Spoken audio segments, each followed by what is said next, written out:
বিভিন্ন ব্যক্তি প্রভাবশালী ব্যক্তিদের দ্বারা থ্রেট পাচ্ছি যে তুমি মামলাটা তুলে নাও, ওকে রিহ্যাবে পাঠানো উচিত নাকি ওকে চিকিৎসা করতে পাঠানো উচিত, ওনারা যদি সেটা মনে করেন সেটাই। যদি লোকজন আমাকে নির্লজ্জ বলতে এখানে কোনো ভালোবাসা নাই, ওকে শায়েস্তা করার কোনো উদ্দেশ্য আমার নাই। আমার উদ্দেশ্য হচ্ছে যে কেউ যেন আমার মতো ভিকটিম না হয়, এতটা ভালোবেসে ওকে আমি কি দেই নাই দুনিয়াতে, না আমি তার সাথে থাকবো না, এটা কোনোদিনও বলিনি। এটা লাস্ট যখন মারামারি হয়েছে আমার রিলেশন শেষ। হ্যাঁ হ্যাঁ হ্যাঁ, কেন বলেছি আপনাকে বলি, কেন গিয়েছি সেটা বলি। না না না, আমার কথাটা শুনেন। আপনি খালি কোয়েশ্চেন করেই যাচ্ছেন। 29 তারিখে আমি স্ট্যাটাস দিয়েছি 30 তারিখে, ঠিক আছে? 29 তারিখে আমার বাসায় এসেছিল। আমার মনে হয়েছিল যে এটা জানানো জরুরি যে 29 তারিখে আমার বাসায় আসার একটা লাইভ আছে, ফেসবুকে চলছে। আপনারা দেখছেন যে ও আসছে আমার বাসায় লাইভে, এটা ভিডিও না, ঠিক আছে? ও আসছে আমার বাসায় লাইভে, তার মানে কি? কিন্তু আমার সাথে তো রিলেশন নাই, সেই জন্য আমি বাধ্য হই স্ট্যাটাসটা 30 তারিখে দিয়েছি যে আমার সাথে ওর সম্পর্ক নাই। বল এটা নির্লজ্জ। আমি জানবো না কেন? আমি কি মানুষের কমেন্ট পড়ি না? আমি জানি। আমি একজন মানুষকে ভালোবাসি এবং তার কাছে বারবার আমি তাকে ঠিক করতে যাই বা তার কাছে আমি তাকে ফিরিয়ে আনতে চাই। এটাতে যদি লোকজন আমাকে নির্লজ্জ বলতে পারে, বাট আমার মনে হয়েছে সে আমার ভালোবাসার মানুষ। এবং আমি 30 তারিখে প্রোগ্রামে কেন গিয়েছি সেটা তো আমি বলেছি যে ও এবং ওর দুজন প্রভাবশালী মানুষ আমার বাসায় 29 তারিখে এসেছিল। বাকিটা আপনারা বুঝে নেবেন। এখানে কোনো ভালোবাসা নাই, এখানে আর কোনো ভালোবাসা নাই। আপনার ভিডিওগুলো যখন অনলাইনে যায় সবাই আপনাকে খারাপ কমেন্ট করে, সেই ক্ষেত্রে আপনার অনেকে ভাই, এটা আমি মামলার ব্যাপারে কথা বলতে এসেছি। এগুলো আমার এই সব বক্তব্য আমি দিতে আসি যে কে কমেন্ট করলো, কে কি করলো। আপনারা যেহেতু আপনারা বলেছেন যে 2 দিন পর সংবাদ সম্মেলন করে আপনারা বলেন, আমি আজকে ছাড়া আমার মনে হয় না যে আমি আপনাদেরকে ডেকে কখনো বলতে চেয়েছি।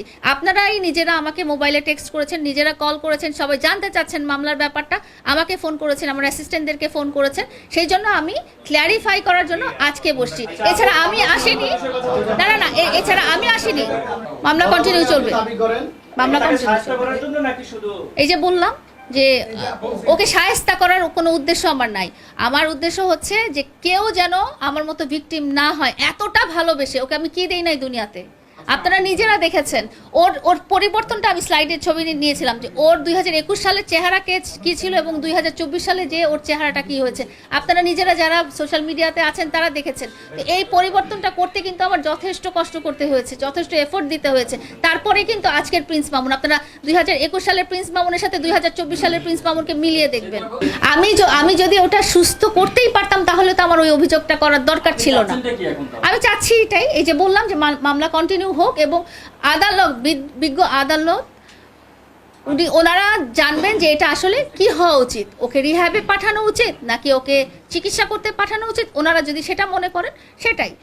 আমার আদালতের কনভিন্স করার পাওয়ার খুব বেশি। আপনি কি তাদের কনভিন্স করার পাওয়ারে আবারো হেরিকে মামলা থেকে সরিয়ে আসবেন নাকি এটাতে অটল থেকে আপনি সর্বোচ্চ শাস্তি কি চাচ্ছেন? আমি এই মুহূর্তে যেটা হচ্ছে যে আমি নানা রকম থ্রেট পাচ্ছি যে এতদিন আমি ভিতরের থ্রেটে ছিলাম, চাপের মধ্যে ছিলাম, এখন আমি বাইরে থেকে থ্রেট পাচ্ছি তুমি মামলাটা তুলে নাও। বিভিন্ন প্রভাবশালী ব্যক্তিদের দ্বারা থ্রেট পাচ্ছি যে তুমি মামলাটা তুলে নাও। তো আমি ডিসাইড করেছি যে আমি মামলাটা কন্টিনিউই করব এবং আদালতের প্রতি সম্মান রেখে বলছি যে তারা যেই ডিসিশনই দিবেন, তারা যদি বলেন যে মামলাটা মিথ্যা ছিল তাহলে আমি সেটাই রাজি হব।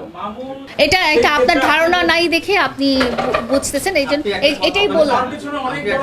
অবশ্যই আছে, এটা আমি বলেছি বিকজ এই যে আমি বললাম আমার উপর ক্রমাগত চাপ আসতেছে, বিভিন্ন লেভেলের মানুষজন আমাকে চাপ প্রয়োগ করছে এবং হুমকি দামকি দিচ্ছে যে যাতে আমি মামলাটা তুলে নেই। প্রভাবশালী ব্যক্তিরা আমাকে ফোন করে সামনাসামনি আমাকে জানাচ্ছেন যে তুমি মামলাটা তুলে নাও। নামগুলো আমি এই মুহূর্তে বলবো না।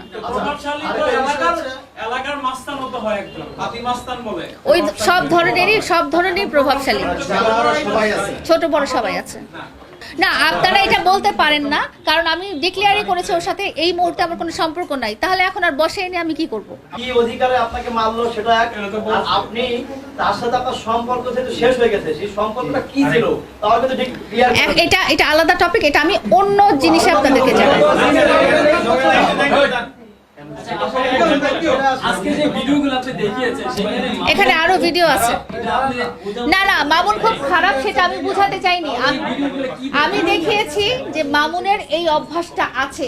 আমি দেখাইনি কিন্তু মামুন মদ খাচ্ছে, আমি দেখাইনি মামুন হিরোইন খাচ্ছে, আমি দেখিয়েছি মামুন লোকজনকে যে মারে এই অভ্যাসটা মামুনের মধ্যে আছে। আপনাদের এই সংবাদ সম্মেলনের উদ্দেশ্য কি? আমরা কি পেলাম সেটা বলুন। সেটা আপনারাই বলেন। আপনারা কেন আমাকে এই কয়দিন ফোন করে করে পাগল করে দিয়েছেন যে একটু দেখা, আপনি হয়তো না করলেও আপনার সহকর্মীরা করেছে, এই জন্যই বলা। কোনটাতে বলেছি আমি মাদক নিয়েছি? আপনি ভিডিও যেগুলো উপস্থাপন করেছেন সেগুলোর মধ্যে দেখা যাচ্ছে যে একটা স্বাভাবিক ছেলে কিভাবে থাকে আর মাদক নেওয়া হচ্ছে কিভাবে থাকে। এখন মামুনের একটা অভিযোগ আছে, আপনিও মাদক নেন, আপনার হাতে অনেকগুলো কাটা আছে, আপনি কি বলবেন? এটা এই কাটাগুলো মাদক নেওয়ার কারণে না, আমি ডেফিনেটলি মাদক নেই না না নেই এটা ডোপ টেস্ট করলে, আমার এবং মামুনের দুজনের ডোপ টেস্ট করলেই পাওয়া যাবে, এটা আমাকে প্রুফ করার কিছু নাই। তার মানে আপনি বলছেন আপনি মাদক নেন? অবশ্যই নেই না। ও তো অভিযোগ করছে আপনি ও অভিযোগ নিজে ও করেন। অভিযোগ আমি আপনি আমি কি আপনাকে কোনোদিন বলেছি যে মামুন মাদক নেয়, এই কথাটা আমি আপনাকে এখন বলেছি? আপনি অবান্তর প্রশ্ন করে আপনাদেরকে আমি যেই ফোকাসের কারণে, আপনি মামুনেরটা মামুনকে ক্ল্যারিফাই করবেন, যেই কারণে আপনাদেরকে ডেকেছি, যে আমি এই যে ভাইয়া জিজ্ঞেস করেছে যে আপনি কেন এই কথাটা বললেন, যে আপনাকে আমরা কালকে নাও দেখতে পারি, একটা মানবিক জিনিস আপনাদের কাছে তুলে ধরার জন্য ডেকেছি। এখানে সে মাদক নিক, মাদকটা তো মামলার ভিতরে আসছে না, এগুলো তো এটার জন্য আলাদা আপনি কথা বলতে পারেন। মানবিক দিকটাই তুলে ধরেন। বললাম তো। তার মানে আপনি মামলাটা চালাতে যাচ্ছেন। হ্যাঁ? মামলাটা চালিয়ে যাচ্ছে। আপনি চান শাস্তি হোক? আমি চাই সে রেকটিফাই হোক। কেন দেখা যাবে না? আমি তো বলেছি সে মানুষ হিসেবে তো আমার পরিচিত। একটা আবারও এক হতে পারে। আপনার সাথে কি আমার আর কোনোদিন দেখা হবে না? আপনি তো আমার পরিচিত না। আরে এগুলো একদম লজিকলেস কথা। না, না, না, তার মানে আপনি ছাদের নিচে থাকবেন